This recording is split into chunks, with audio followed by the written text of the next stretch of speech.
Vayan conmigo a Daniel capítulo 2 y vamos a estar en el versículo 20. Daniel capítulo 2 versículo 20. No es el mejor por algo que yo haga, sino es el mejor porque Daniel es épico. No hay otra palabra para esto. Mientras va a Daniel 2:20, déjame orar por nosotros. Padre, esta noche nosotros nos embarcamos en una jornada en el cual veremos las profecías más grandes de la historia del mundo, de toda la Biblia.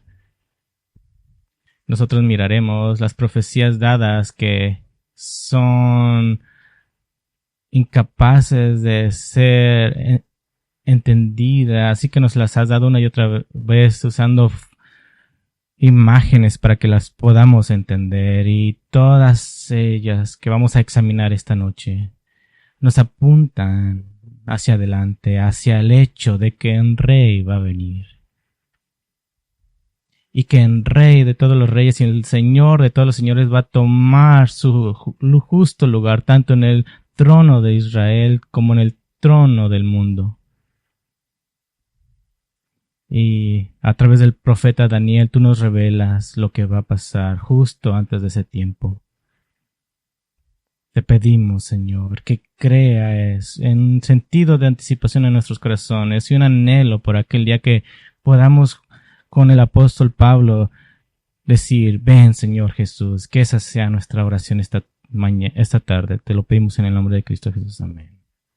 Estamos en nuestra serie sobre los testigos del Antiguo Testamento que dan testimonio del milenio venidero. Y ahora en el libro de Daniel, si tuviera que darle un subtítulo, este mensaje sería el libro de Daniel. Por sí solo es suficiente para comenzar medio un tiempo de gran tribulación, seguido por el regreso de Cristo para someter a sus enemigos y establecer su reino en la tierra. La profecía de Daniel es todo lo que necesito. La profecía de Daniel tiene mucho que ver con el milenio en sí, pero también más bien con el tiempo que procede al milenio y establecimiento del reino victorioso de Cristo en la tierra. Así que ese es mi punto principal y mi argumento. Y para poder probar esto, vamos a hacer 6 paradas en las profecías y visiones de Daniel. Vamos a cubrir cerca de 125 versículos, así que vamos a pasar por muchos de ellos y vamos a leer versículos aquí y allá, pero voy a darle una parada un título a cada parada de este viaje solo para darnos algunas marcas en el progreso. La primera parada la llamaremos una estatua y una piedra. Una estatua y una piedra, y lo vamos a encontrar en Daniel 2.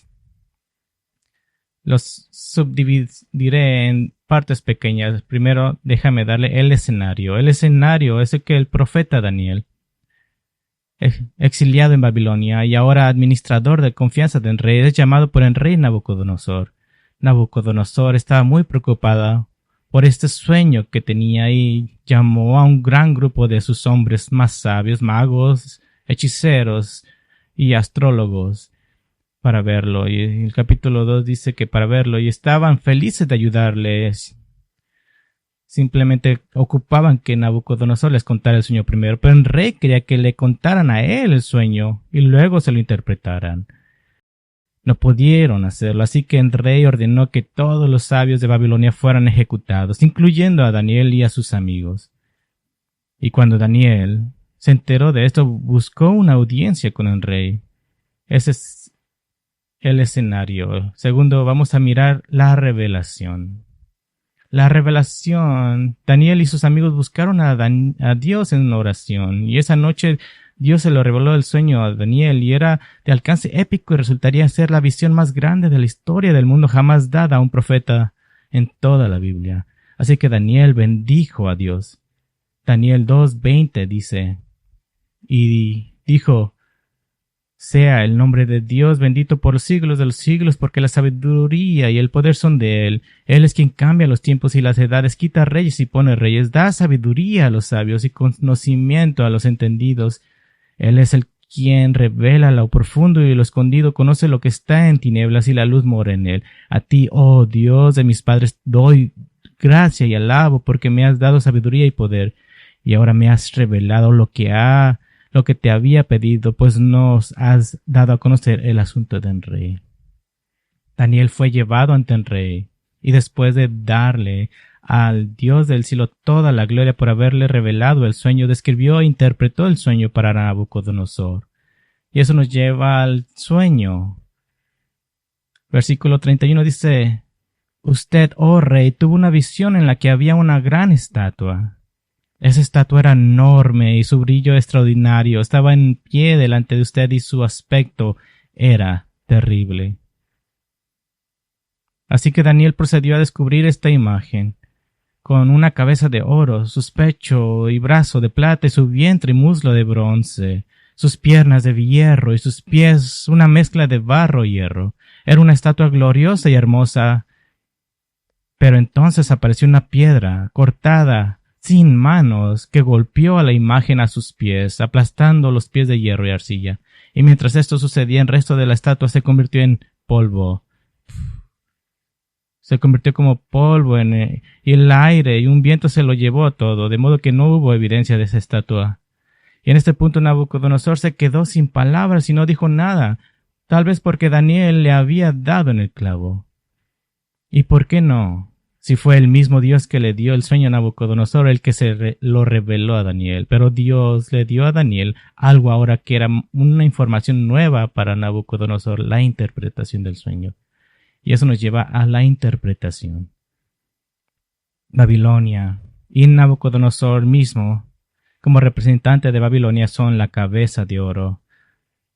Y la interpretación empieza en el versículo 36. Después de Babilonia surgirá un nuevo imperio, el pecho y los brazos de plata, y otro más se levantará más para gobernar, el vientre y los muslos de bronce. Pero entonces un cuarto reino tan fuerte como el hierro que aplasta y rompe dominará por completo como ninguno de los otros lo había hecho jamás. Este cuarto reino tiene pies y dedos de barro y hierro, lo que significa que el reino se astillará, parte de él será fuerte como el hierro y otra será débiles como el barro. Y luego llegamos al pasaje clave de Daniel 2. Esto es el versículo 44, Daniel 2:44. Entonces en los días de estos reyes el Dios de los cielos levantará un reino que jamás será destruido. Y este reino no será entregado a otro pueblo, desmenuzará y pondrá fin a todos aquellos reinos y él permanecerá para siempre. Tal como usted vio que una piedra fue cortada del monte sin ayuda de mano que desmenuzó el hierro y el bronce y el barro de la plata y el oro, el gran Dios ha hecho saber al rey lo que sucederá en el futuro. Así pues el sueño es verdadero y la interpretación es fiel. Ahora una nota aquí, la mayor parte de Daniel 2 al 7, excepto una parte de versículos en la sección inicial, están escritos originalmente en arameo. Debo notar esto, que el término en arameo malcú para reino es lo que Daniel usa consecutivamente. Y esto es importante, porque Daniel consistentemente usa este término, y es un término sin restricciones. Quiere decir que es un término que puede referirse a un reino terrenal o a un reino celestial, a cualquiera en medio de ellos. Y esto es muy importante porque empieza con el reino terrenal que fue destruido por un reino celestial, así que es muy consistente. Esa es la interpretación. Ahora, déjeme darle una pequeña explicación. Dios acaba de demostrarle a Nabucodonosor su soberanía total sobre la historia. Una nota, Daniel 2 es un gran capítulo para leer si no quieres lecciones de muchos años. Porque puede decir que Dios sabe lo que va a pasar.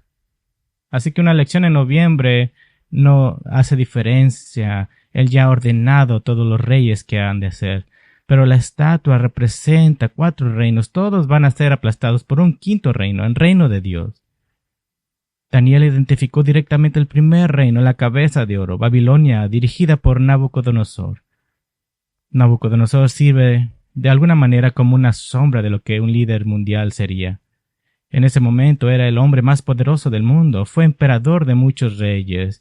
Dios, incluso uno de sus títulos era Rey de Reyes. Dios lo llamó Rey de Reyes en Ezequiel 26:7. Él tenía dominio sobre todas las naciones y animales de su imperio. Jeremías 27 habla de eso. Dios le dio su propio reino, poder y gloria. Así que él sirve como una sombra de lo que un líder mundial se miraría. Y la historia ha demostrado la exactitud exacta de la profecía de Daniel. Los babilonios fueron conquistados por el imperio medo-persa, el pecho y los armas y los brazos de plata. Los persas fueron conquistados por los griegos, liderados por Alejandro Magno. El imperio griego es el vientre y los muslos de bronce. Lo veremos más adelante, pero el imperio griego sería dividido por los generales de Alejandro después de su muerte en el año 323 a.C. Y las piernas de hierro combinadas con los pies de barro y hierro es el imperio romano más dominante, de mayor alcance y más duradero que cualquier de los imperios anteriores. Pero Daniel hace una separación, un punto de claridad con respecto al imperio romano, ya que primero lo caracteriza como fuerte como el hierro, refiriéndose específicamente a las piernas. Él conecta los pies y los dedos de los pies como parte del mismo reino, pero los pies y los dedos de los pies son diferentes, son de hierro algunos y otros son de arcilla. Y son los pies y los dedos de los pies de barro y hierro lo que son escogidos para ser destruidos por la piedra cortada del monte, no con mano humana. Así que los pies, específicamente los dedos, algunos de hierro y otros de barro, aún no han sucedido. Y les diré esto por adelantado, y luego esto se hará más evidente a medida que avanzamos a través de Daniel. Los 10 dedos son 10 reyes, algunos fuertes, otros débiles. Esto no ha sucedido en la historia. Y por lo tanto esta parte del imperio romano aún no ha acontecido. Así que en el futuro viene una especie de renacimiento de este imperio, el que será aplastado por la gran piedra. Así que será aplastado por la piedra. Entonces la piedra que viene a aplastar a los 10 reyes es Cristo y su reino, y que viene a poner a fin al gobierno humano pecaminoso, y el reino de Cristo permanecerá para siempre. El versículo 35 dice que la piedra se convirtió en una gran montaña que llenaba toda la tierra. Este es un reino universal del Mesías. Y debemos entender que la montaña debe ser entendida como Jerusalén, donde reinará el Mesías. Así que simplemente está aquí por sí solo o tiene una correlación con otras partes de la Biblia. Bueno, la correlación que miramos está en Apocalipsis 19:15. Apocalipsis 19:15. Dice, de su boca sale una espada afilada para herir con ella a las naciones y las regirá con vara de hierro. Él mismo pisa el lagar del vino del furor de la ira de Dios Todopoderoso. En su mano y en sus muslos tiene un nombre escrito, Rey de Reyes y Señor de Señores. Así que después del regreso de Cristo, Él establecerá su propio reino universal. Por cierto, Apocalipsis 19 al 22 sigue el mismo orden general de los acontecimientos que Daniel 2. Aquí está nuestra segunda parada. La llamaremos 4 bestias y un hijo del hombre. 4 bestias y un hijo del hombre. Lo encontramos en Daniel 7, 1 al 27. 4 bestias y un hijo del hombre. Daniel 7, 1 al 27. Primero tenemos la visión. La visión esta vez es Daniel viendo un sueño y visiones en su cama. Cuando despertó, anotó lo que vio. Vio un gran mar agitado por el viento y 4 grandes bestias salieron del mar. La primera bestia como un león pero con alas de águila. Entonces se le arrancaron las alas y se le hizo pararse sobre 2 pies como un hombre y se le dio el corazón de un hombre. La segunda bestia era como un oso pero levantado de un lado, como de lado, y el oso tenía 3 costillas en la boca. La tercera bestia como un leopardo, pero con 4 alas de ave y con 4 cabezas. La cuarta bestia era simplemente indescriptible, diferentes a las demás. Daniel 7 al 8 dice, después de esto seguí mirando en las visiones nocturnas y vi una cuarta bestia terrible, espantosa y en gran manera fuerte. Tenía enormes dientes de hierro y devoraba, desmenuzaba y pisoteaba los restos con sus pies. Era diferente de todas las demás bestias y tenía 10 cuernos. Mientras yo contemplaba los cuernos, vi que otro cuerno, uno pequeño, surgió entre ellos, y 3 de los primeros cuernos fueron arrancados delante de él, y este cuerno tenía ojos como los ojos de un hombre y una boca que hablaba con mucha arrogancia. Ahora la visión continúa. Primero la visión continúa en Daniel 7:9. Seguí mirando hasta que se establecieron tronos, y el anciano de día se sentó. Su vestidura era blanca como la nieve y el cabello de su cabeza como lana pura, su trono llamas de fuego y sus ruedas fuego abrasador. Y un río de fuego corría saliendo delante de él, miles de millares le servían y miriadas de miriadas estaban en pie delante de él. El tribunal se sentó y se abrieron los libros. Luego en los versículos 11 al 12 Daniel describe que todavía podía oír el sonido del cuerno de la cuarta bestia que todavía hablaba grandes jactancias, pero luego la bestia fue muerta y arrojada a las llamas del fuego. Entonces la atención de Daniel se enfoca en una vez más en la sala del trono del cielo y se está llevando a cabo una ceremonia en el versículo 13. Daniel 7:13 dice: seguí mirando en las visiones nocturnas y en las nubes del cielo. Vi uno como un hijo de hombre que se dirigió al anciano de días y fue presentado ante él. Y le fue dado dominio, gloria y reino para que todos los pueblos, naciones y lenguas le sirvieran. Su dominio es un dominio eterno que nunca pasará, y su reino uno que no será destruido. El Hijo del Hombre es Cristo acercándose a su Padre, el anciano de días. Y a Cristo se le dio dominio, gloria y un reino para que el mundo entero le sirva. Y este reino es por los siglos de los siglos. Y ahora Daniel recibe la interpretación en versículo 15, la interpretación. Daniel todavía en su visión está angustiado y se acerca a alguien que está parado cerca para preguntarle qué significan estas cosas. Así que encuentra que las 4 bestias son 4 reyes que se levantarán de la tierra. Por lo tanto, las bestias que salen del mar significan que la masa de la humanidad, eso es lo que representa. En versículo 18 dice: pero los santos del Altísimo recibirán el reino y poseerán el reino para siempre, por los siglos de los siglos. El reino eterno que será establecido por el Hijo del Hombre, tal como fue dado por el anciano de días, será dado a los santos del Altísimo, aquellos que adoran al Hijo del Hombre. Ahora, Daniel preguntó, y todos nos alegramos de que lo haya hecho. Le preguntó acerca de la cuarta bestia y le dice: ¿qué tal? ¿Qué significa la cuarta bestia? El versículo 19 dice: entonces quise saber la verdad acerca de la cuarta bestia, que era diferente de todas las demás, y en gran manera terrible, con sus dientes de hierro y sus garras de bronce, y que devoraba, desmenuzaba y pisoteaba los restos con sus pies.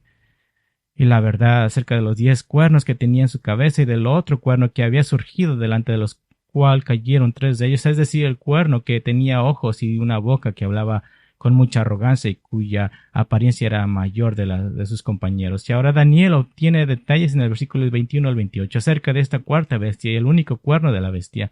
Y aquí es lo que encuentra. El cuerno estaba haciendo la guerra con el pueblo de Dios y matándolos. Esto continuaría hasta que viniera el anciano de días. Ahora note que ahora Cristo es identificado como el anciano de días y juzgará la tierra a favor de los santos. La cuarta bestia devora el mundo entero. Los 10 cuernos son 10 reyes diferentes en este reino, y otro rey humillará a 3 de los 10 reyes. Esto es lo mismo que los 10 dedos de la estatua, algunos de arcilla para ser destruidos y otros de hierro para permanecer. Este es el paralelo más lógico, y esto va de la mano con los 10 cuernos del anticristo en Apocalipsis 17:12. Este rey dominante hablará contra el Dios Altísimo y desgastará a los santos del Altísimo en el versículo 25. Intentará hacer cambios en las estaciones y en las leyes, y será entregado en sus manos por un tiempo y la mitad de un tiempo. Pero el dominio de este rey será quitado, su reino aniquilado y destruido para siempre. Versículo 26. Y ahora el Altísimo reinará en la tierra con sus santos, en un reino eterno, y todas las naciones le obedecerán. Y el control soberano del mundo ahora se transfiere al pueblo de Dios para que lo gobierne y posea. ¿Pueden imaginarse eso? Imagínense por un minuto que en noviembre el resultado de las elecciones sea que cientos personas justas y santas, su gobierno del mundo es puesto en ellas. Eso es lo que pasará. ¿Qué está pasando aquí? Bueno, déjeme darle una pequeña explicación. Es posible que ya te hayas dado cuenta que hay similitudes entre esta visión y la de Daniel 2. Pero en Daniel 2 vimos una estatua engañosamente hermosa, y aquí en Daniel 7 hay 4 bestias terribles. Hay más revelación de la maldad de estos reinos, especialmente del cuarto reino. Así que, ¿qué tal con la bestia? Daniel 7 es una reiteración de la misma historia futura del mundo dada en Daniel 2. Así que vamos a repasarlo brevemente. La primera bestia, un león con alas como un águila. Estas águilas fueron arrancadas y tuvimos la interpretación y descripción del león parado sobre 2 pies como un hombre, y se le dio un corazón mezquino. No me quemaría en la hoguera por este punto de vista, pero parece que más probable que esto es una referencia a la humillación de Nabucodonosor. Cuando en su orgullo Dios lo hizo como un animal durante 7 años antes de restaurar la cordura. Y Nabucodonosor fue más humilde y misericordioso después de eso, me imagino, que en lugar de la ferocidad animal que alguna vez tuvo, tenía más un corazón humano, pero ese es solo un punto de vista. En cualquier caso, el león Babilonia es reemplazado. La segunda bestia, el oso, y el oso fue levantado de un lado, con 3 costillas en la boca. Este es el imperio medo-persa. Un lado del oso se volvería más dominante que el otro. Persia crecería hasta dominar Media, y el capítulo 8 lo confirmará. La tercera bestia, el leopardo con 4 alas de ave con el lomo y 4 cabezas. Este es el imperio griego bajo Alejandro Magno.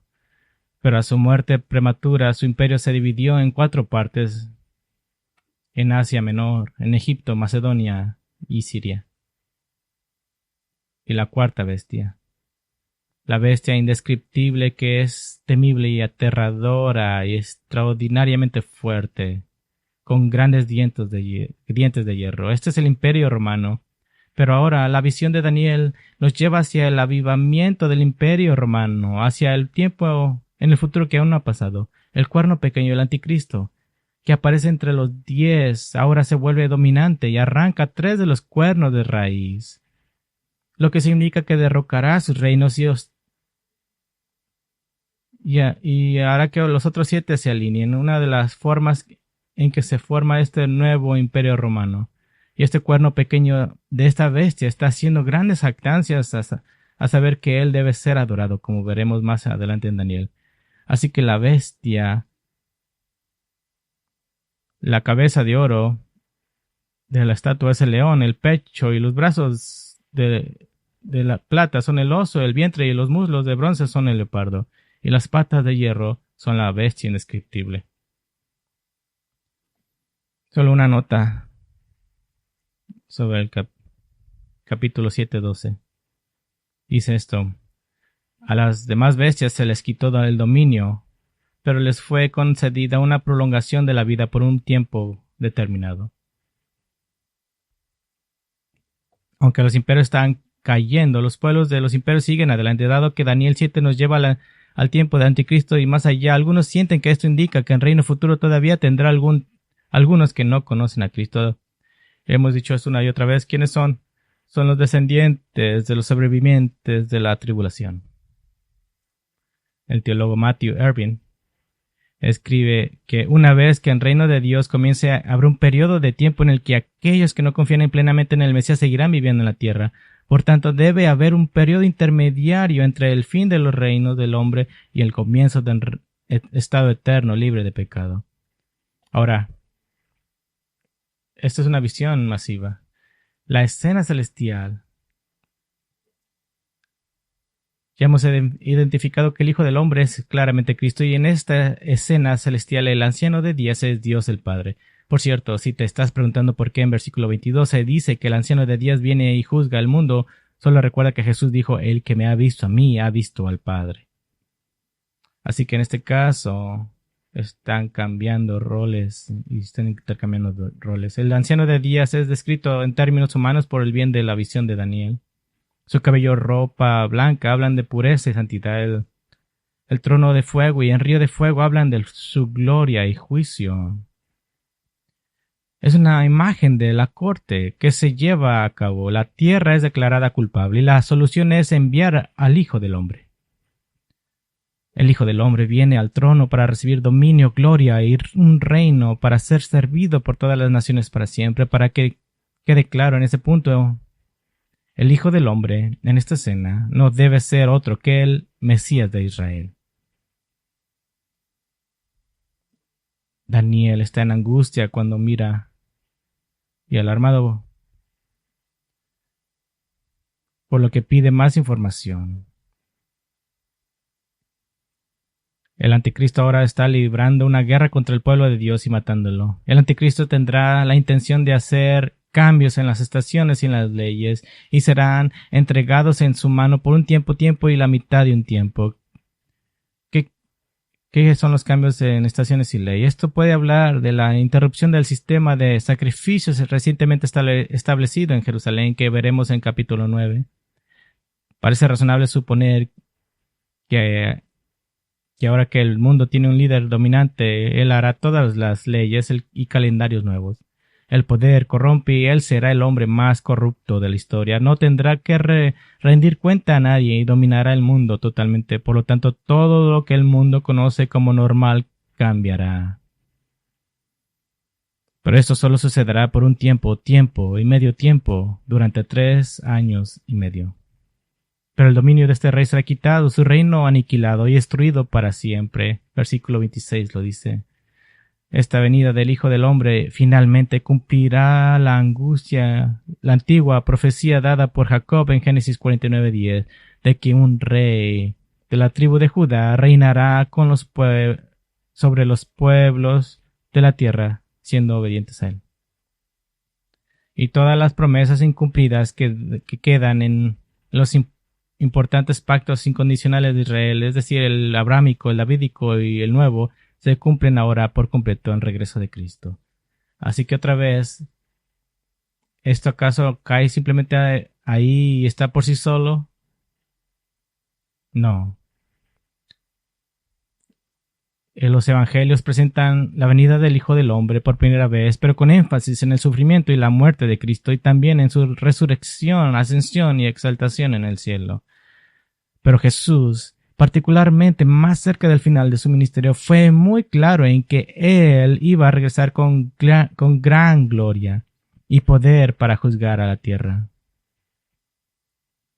Un par de detalles para correlacionar con la revelación posterior. El tiempo y medio tiempo de los 3 años y medio del terrible reinado del anticristo corresponden al periodo de que Cristo llama la gran tribulación, refiriéndose a la segunda mitad de la tribulación de 7 años. Es una época nunca antes vista en la historia en su destructividad. En Apocalipsis 6, el primer juicio del sello es la venida de un jinete en un caballo blanco que tiene un arco pero sin flechas y se le dio una corona. Esto habla de que el anticristo se le dio el poder mundial de la misma manera que a Adolfo Hitler se le entregó. Pero el juicio del segundo sello ahora revela que el anticristo se le ha dado autoridad para quitar la paz de la tierra.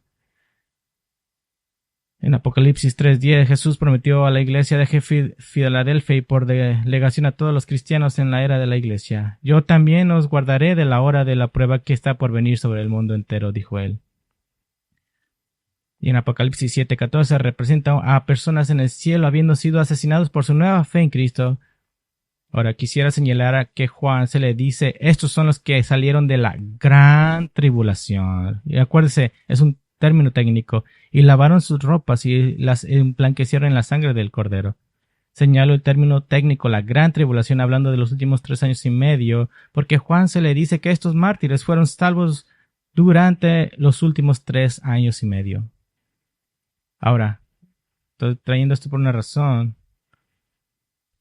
Al comienzo de los 3 años y medio, el anticristo comenzará a requerir que las personas tomen la marca de la bestia. Los que ya son salvos se negarán a tomar la marca. Sin embargo, parece que algunos tomarán la marca y tal vez se arrepentirán porque son salvos durante la gran tribulación. Y de hecho, después de que se requiere la marca de la bestia en Apocalipsis 3, en Apocalipsis 14, un ángel poderoso está proclamando el evangelio, llamando a la gente a arrepentirse.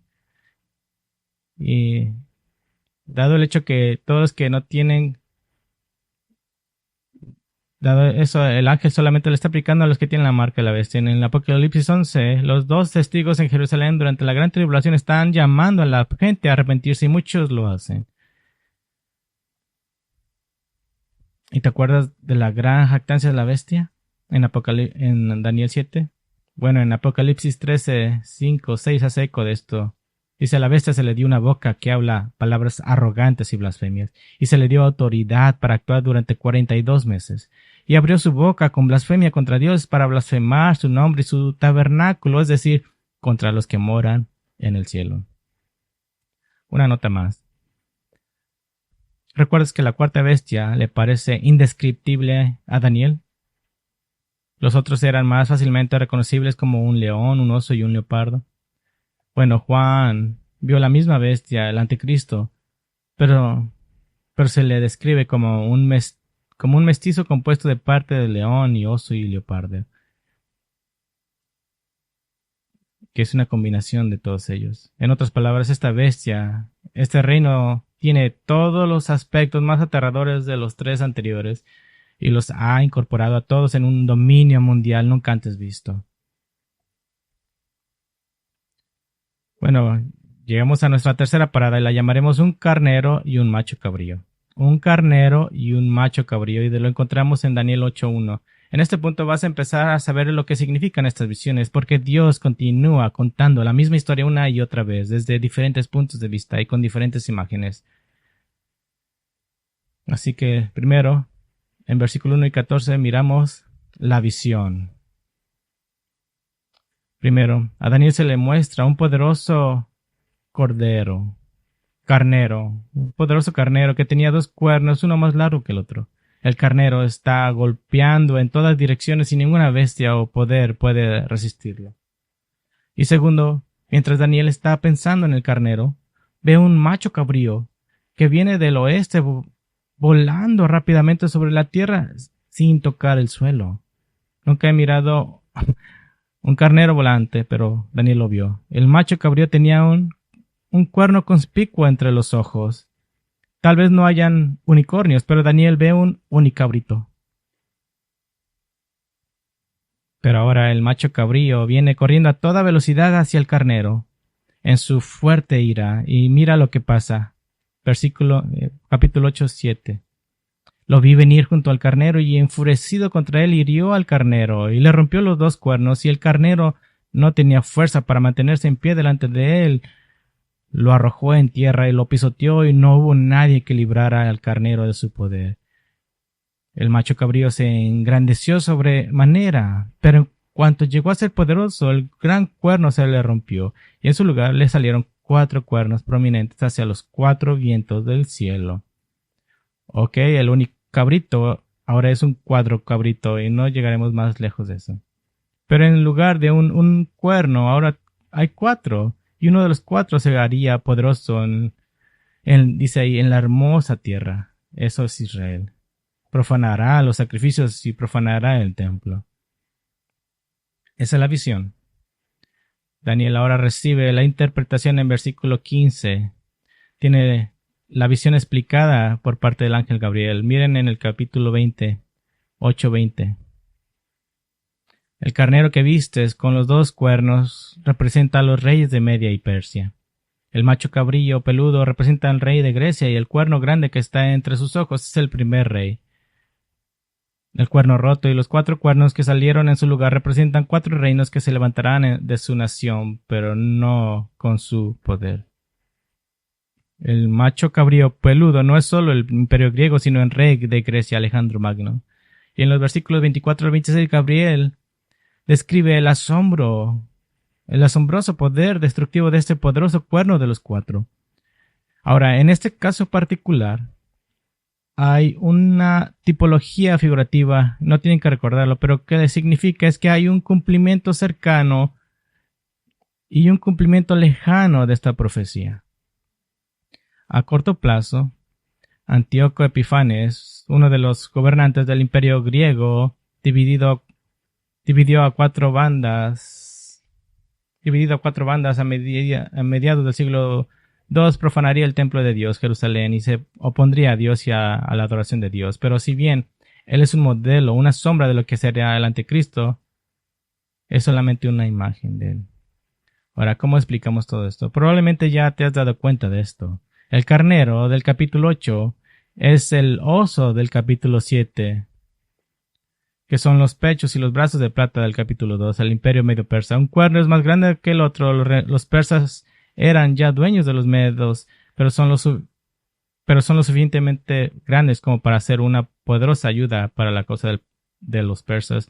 El macho cabrío del capítulo 8 es el leopardo del capítulo 7, que es el vientre y los muslos de bronce del capítulo 2. Y en esta visión el imperio romano primitivo se salta yendo directamente al imperio revivido, dirigido por un líder maníaco en el futuro. ¿Y qué hará este líder maníaco? Nuestra siguiente parada nos lo dice. La cuarta parada lo llamaremos Cristo y el Anticristo. Cristo y el Anticristo, Daniel 9, 24 al 27.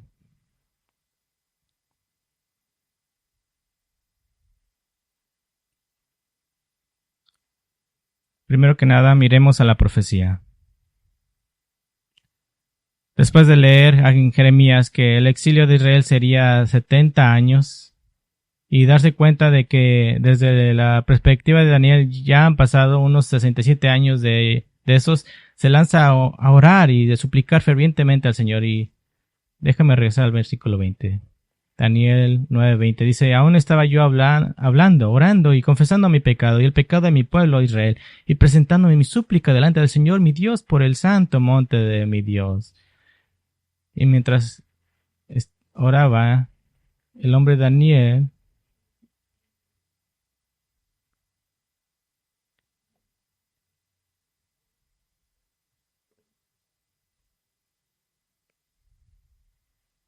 al principio de tu súplica se le dio la orden y he venido para explicártela, porque eres muy estimado. Pon atención a la orden y entiende la visión. Y ahora Daniel recibe nueva información, nueva revelación que se suma a su conocimiento previo y suma a lo que ha sido revelado a los profetas que hasta ahora han existido en la historia redentora. Versículo 24. 70 semanas han sido decretadas sobre tu pueblo y sobre tu santa ciudad, para poner fin a la transgresión, para terminar con el pecado, para expiar la iniquidad, para traer justicia eterna, para sellar la visión y la profecía, y para ungir el lugar santísimo. Has de saber y entender que desde la salida de la orden para restaurar y reconstruir a Jerusalén hasta el Mesías príncipe habrá 7 semanas y 72 semanas. Volverá a ser edificada con plaza foso, pero en tiempo de angustia. Después de las 72 semanas el Mesías será muerto y no tendrá nada, y el pueblo del príncipe que ha de venir destruirá la ciudad y el santuario. Su fin vendrá con inundación, aún hasta el fin habrá guerra. La desolación está determinada. Si él hará un pacto firme con muchos por una semana, pero a la mitad de la semana pondrá fin al sacrificio, a la ofrenda de cereal. Sobre el ala de abominación vendrá el desolador hasta que una destrucción completa, la que está decretada, sea derramada sobre el desolador. Así que déjame dividir esto en elementos de la profecía. Haremos 36, ¿no es cierto? Nada más haremos 11. Es fácil de romperlos. Primero, Jerusalén. Esta es la ciudad santa del versículo 24. Este es el centro de la predicción escatológica. Israel es el centro de la profecía de los últimos tiempos y Jerusalén es el centro de Israel. No hay predicciones en la Biblia sobre Goobertown, Arkansas, y sí es un lugar real. Jerusalén es el centro. Aquí hay otro elemento, dos gobernantes. Es importante no confundir el Mesías, el ungido, en el versículo 25, con el príncipe que ha de venir, el anticristo, en el versículo 26. Hay otro elemento, 70 semanas. Estas 70 semanas tienen tres divisiones de 7 semanas, 62 semanas y una semana. En hebreo se dice 77 han sido determinados. ¿Por qué asumimos que las semanas en realidad habla de años? Bueno, es que Daniel acaba de leer acerca de unos 70 años en Jeremías, al comienzo de Daniel 9. Que Israel había sido sentenciado a 70 años de exilio porque Israel había descuidado 490 años de años sabáticos, que llega a los 70. ¡Qué perfecto que ahora Gabriel venga a revelar los próximos 490 años! 77. Si son solo días, la reconstrucción en Jerusalén después del exilio en el versículo 25 y la destrucción de la ciudad en el versículo 26 ciertamente no sucedió en los siguientes 490 días, menos de un año sería. Los primeros 69 483 años se han cumplido perfectamente históricamente, como veremos en un momento. Aquí hay más elementos, llamaré esto la cuenta regresiva. El reloj comienza a correr desde el decreto para reconstruir Jerusalén. ¿Cuándo es eso? Bueno, el punto más natural a considerar es el decreto del rey de Persia en el año 444 a.C. Nehemías 2.1. 483 años más tarde nos sitúa alrededor del año 39 después de Cristo. Pero el calendario judío es de 360 días, no 365, por lo que tenemos que restar 5 años a cada día, lo que nos coloca en el rango de 30 a 33 después de Cristo. ¿Te suena familiar esa fecha? Muchos eruditos conservadores han hecho muchas averiguaciones y han llegado a resultados ligeramente diferentes, pero no importa cómo lo pienses, aterrizan al final de la vida de Cristo, lo que nos lleva al otro elemento, el Mesías cortado. El Mesías cortado, versículo 26, dice que después de las 7 semanas, más de 62 semanas, el Mesías será cortado sin tener nada. El Mesías será traicionado por su propio pueblo y morirá en la cruz sin nada. Él es el rey que está muriendo sin reino en ese momento. Tenemos un indicio de que su muerte tendrá un propósito mayor. En el versículo 24 indica que Dios hará expiación por la iniquidad. Aquí hay otro elemento, Jerusalén destruida. Jerusalén destruida, versículo 26, indica que el pueblo del príncipe que ha de venir destruirá la ciudad y el santuario. El príncipe que ha de venir es el anticristo. Es el anticristo, el gobernante de un imperio romano revivido. ¿Quién destruyó Jerusalén y el templo en el año 70 después de Cristo? Los romanos lo hicieron. Así,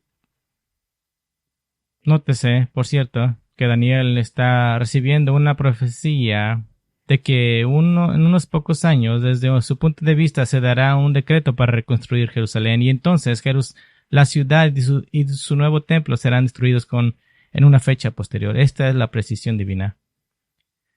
El siguiente elemento lo llamaremos el tratado. Versículo 27 dice que el anticristo hará un pacto firme por una semana por 7 años. Esta señala el comienzo de lo que los teólogos han apodado la semana 70 de Daniel o el periodo de la tribulación. 7 años. Este es un tratado con Israel. De hecho, esto incluirá por primera vez desde el año 70 después de Cristo un nuevo templo y el sistema de sacrificios reinstituido. ¿Por qué estaría Israel de acuerdo con esto? Porque ellos creen que el anticristo es el Mesías. Por eso están de acuerdo. Pero luego se encuentran con otra cosa. Lo llamaremos el tratado roto. El tratado roto. Pero a la mitad del tratado el anticristo rompe el pacto y se prepara para ser adorado. Jesús citó de Daniel 9:27 cuando dijo en Mateo 24:15, por tanto, cuando ustedes vean la abominación de la desolación de que se habló por medio del profeta Daniel colocada en el lugar santo, entonces los que estén en Judea huyen a los montes. Hay otro elemento, el anticristo destruido.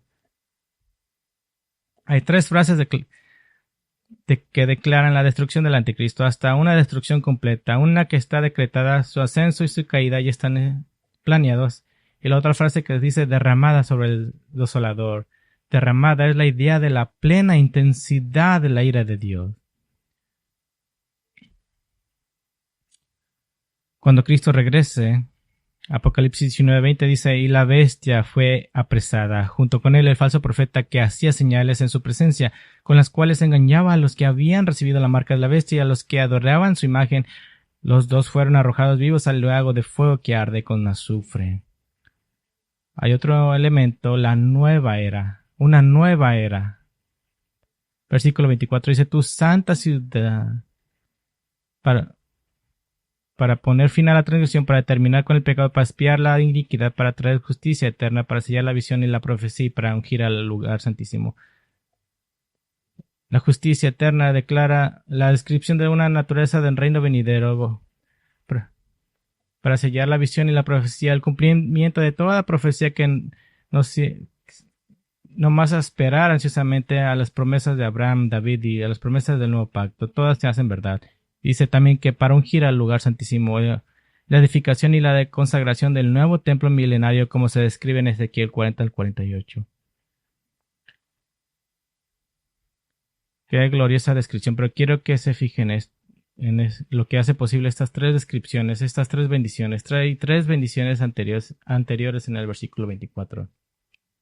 Dice, acabar con la transgresión, para terminar la rebelión de Israel contra Dios de una vez para todas y para poner fin atrás al rechazo de su propio Mesías, para poner fin al pecado. Ahora el arrepentimiento de Israel será permanente por primera vez en la historia. Y finalmente para hacer expiación por la iniquidad. La expiación de Cristo lograda en la cruz, ahora finalmente respondida por todo Israel. Así que en el versículo 24 las primeras tres bendiciones describen la primera venida de Cristo, mientras que las segundas tres describen la segunda venida, la nueva era para Israel y para el mundo. Tenemos que lidiar con esto, porque a veces somos acusados de inventarnos cosas. ¿Y qué pasa con el intervalo de tiempo entre las semanas 69 y 70? Déjame darle una razón por la cual hay un espacio ahí.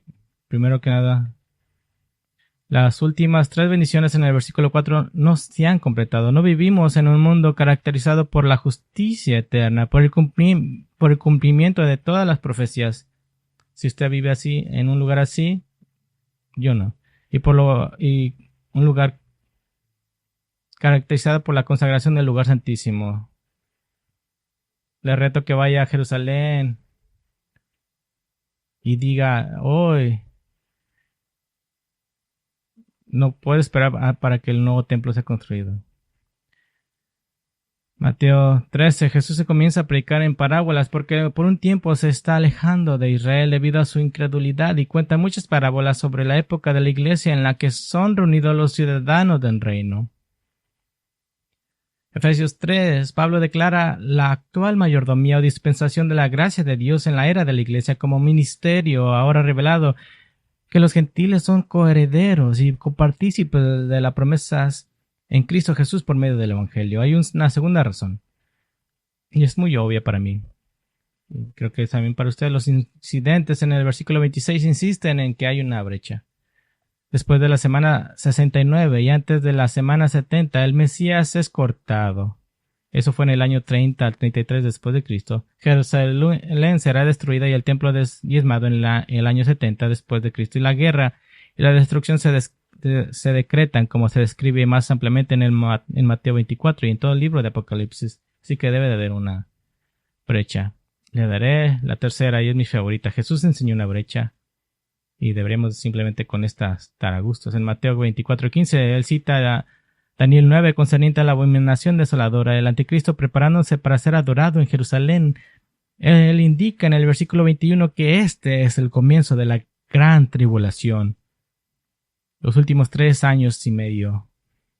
En los versículos 29 al 30, Jesús dice que inmediatamente después de esa tribulación, Él regresará. En otras palabras, Él coloca los eventos del versículo 27 justo antes de su regreso. Y su regreso aún no ha pasado, por lo tanto, hay un espacio.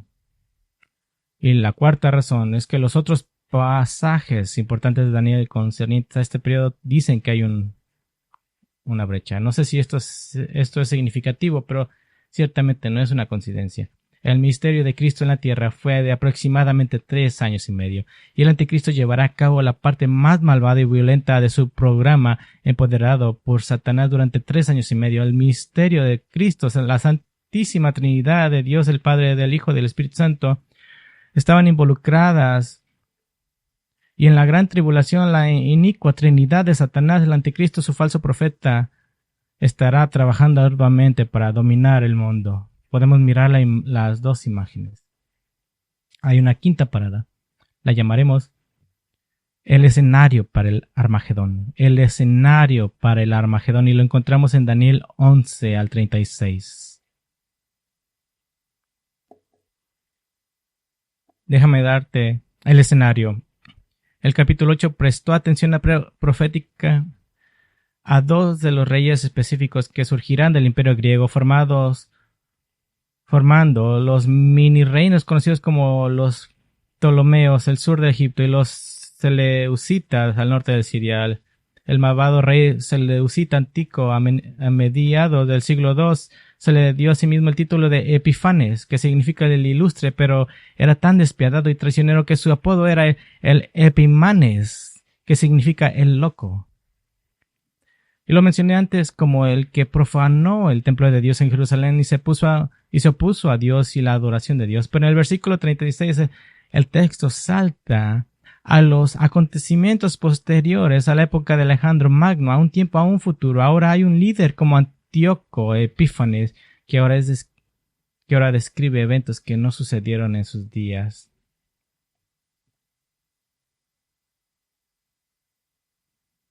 Así que mira las profecías. Habrá un rey, versículo 36.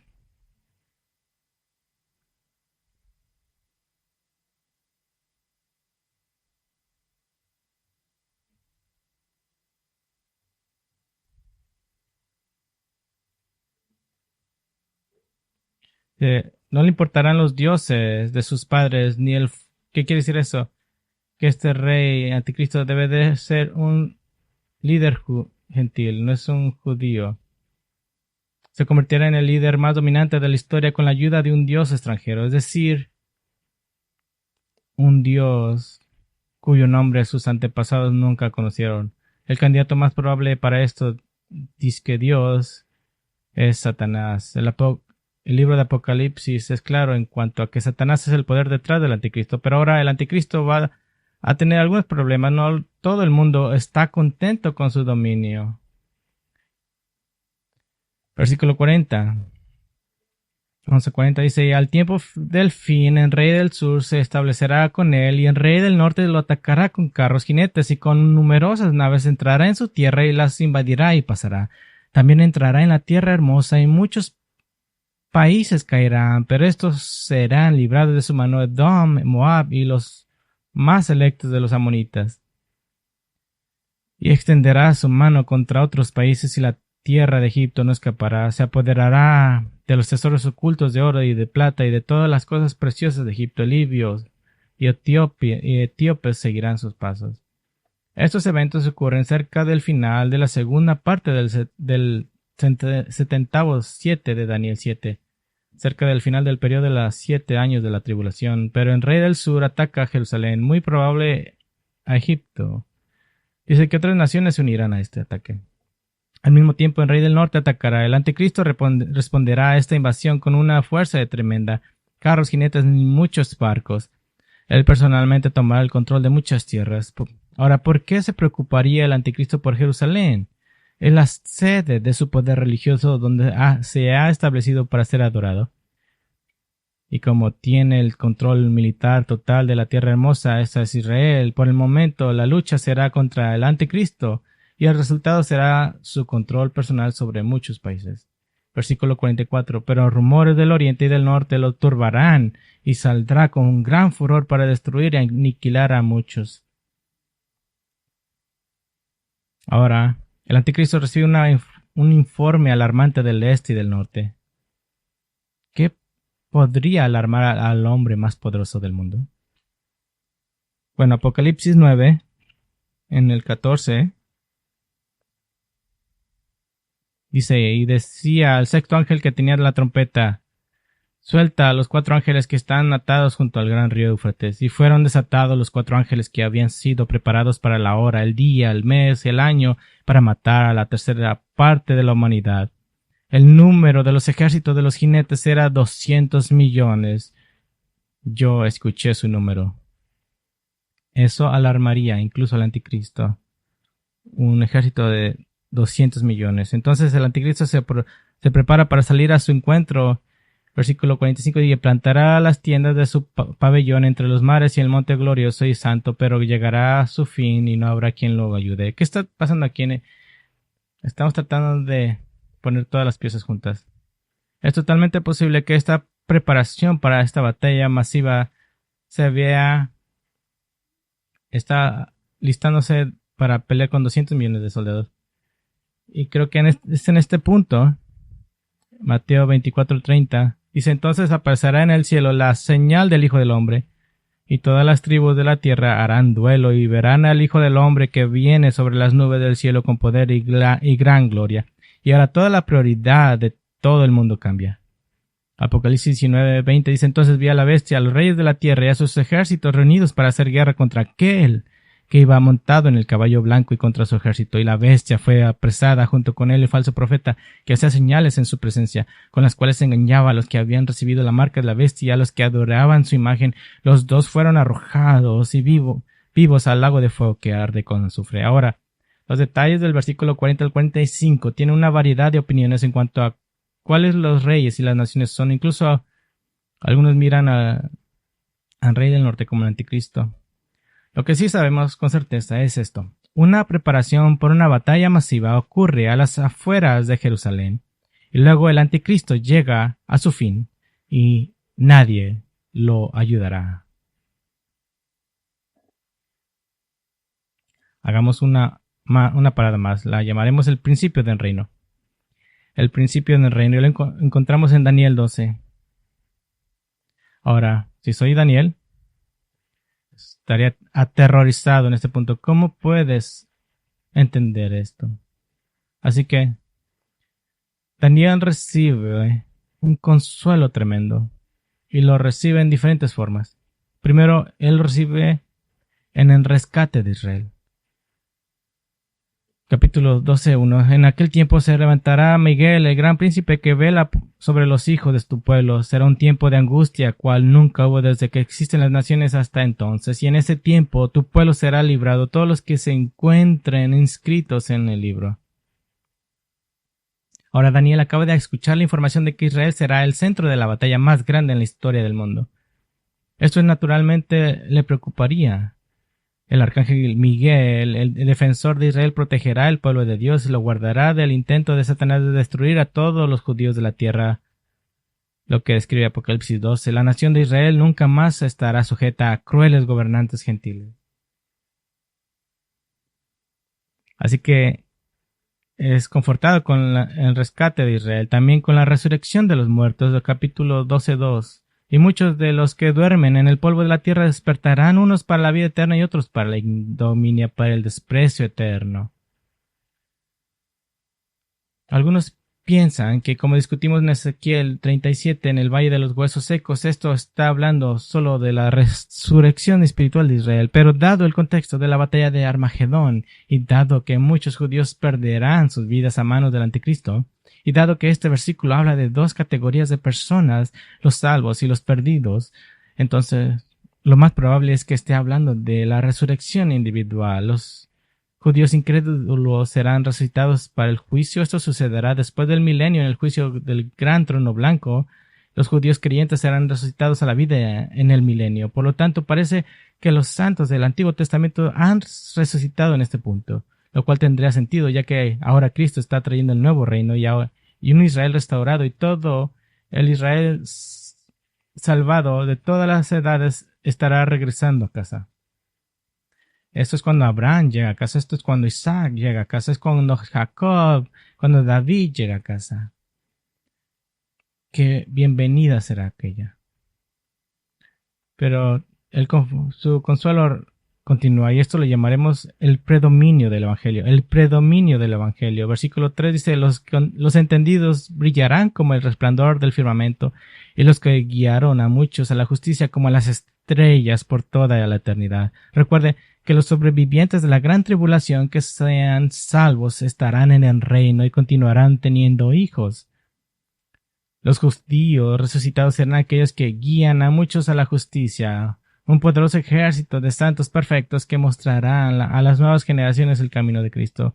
He dicho esto muchas veces y lo creo con mi corazón, que en cada era de la historia redentora, más y más creyentes son traídos a Cristo. Así que en el milenio, más creyentes llegarán a Cristo, y en la gran tribulación, más que en la era de la iglesia.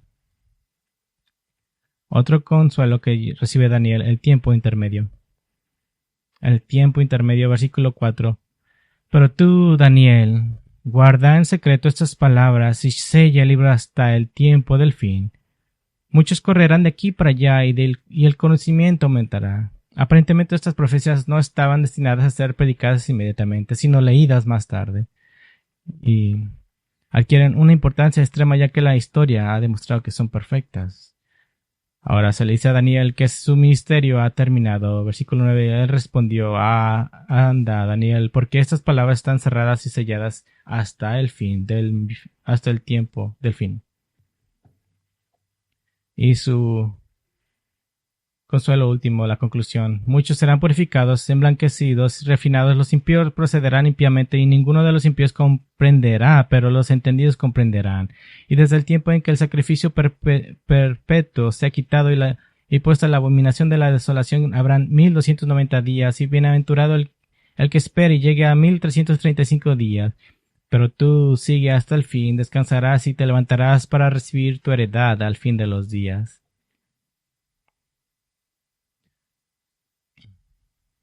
Yo no sé qué estaba pensando Daniel.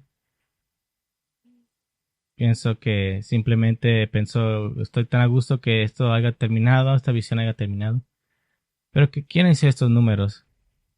Apocalipsis 11:3 habla de los 2 testigos en Jerusalén, que ministrarán durante 1260 días hasta el fin.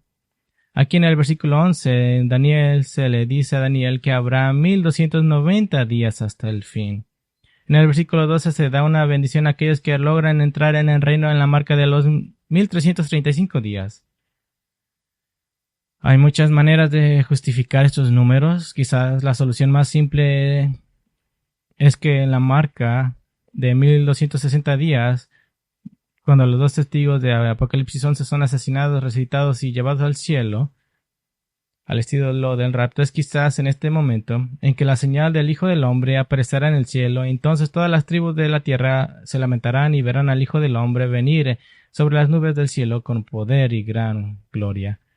Apocalipsis 6, 15, 17 indica que las personas que odian a Cristo tendrán tiempo para darse cuenta de que Él viene, y muchos correrán a tratar de esconderse en cuevas y en cavernas montañosas. Por lo tanto, parece que el regreso de Cristo será, y esto no me sorprende, será visible durante un mes.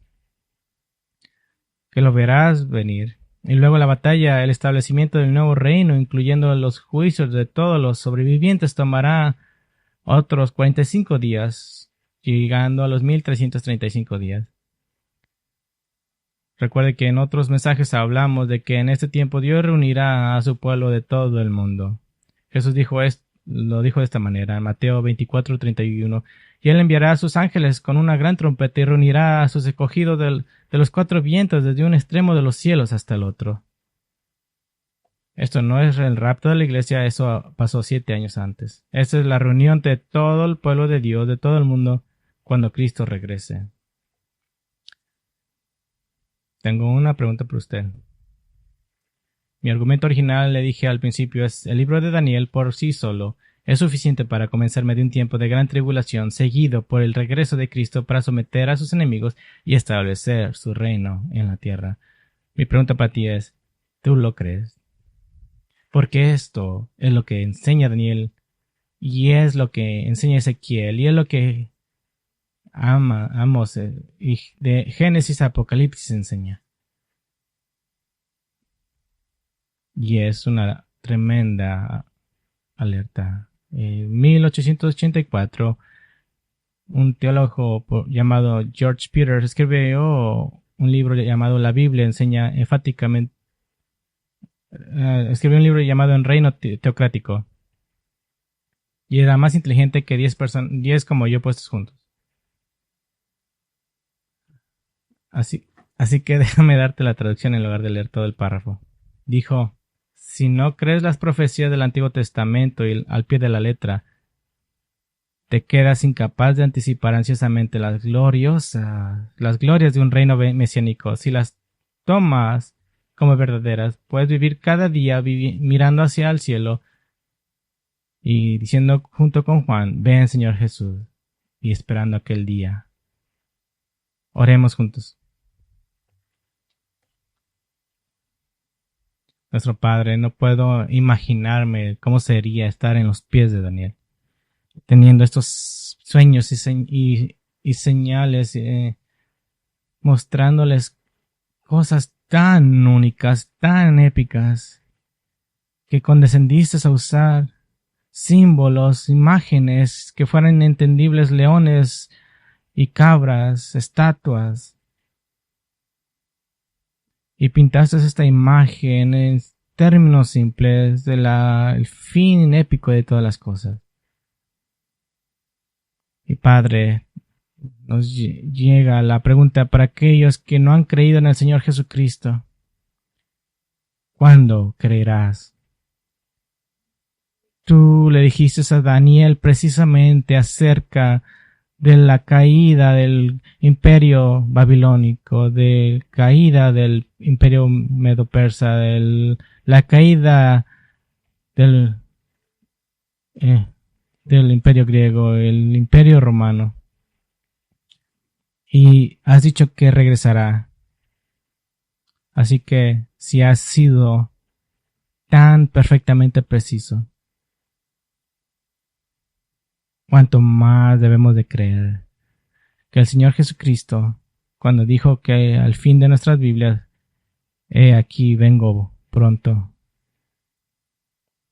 seamos aquellos que esperemos su venida pronta, con anticipación. Bien, te lo pedimos en el nombre de Cristo Jesús. Amén.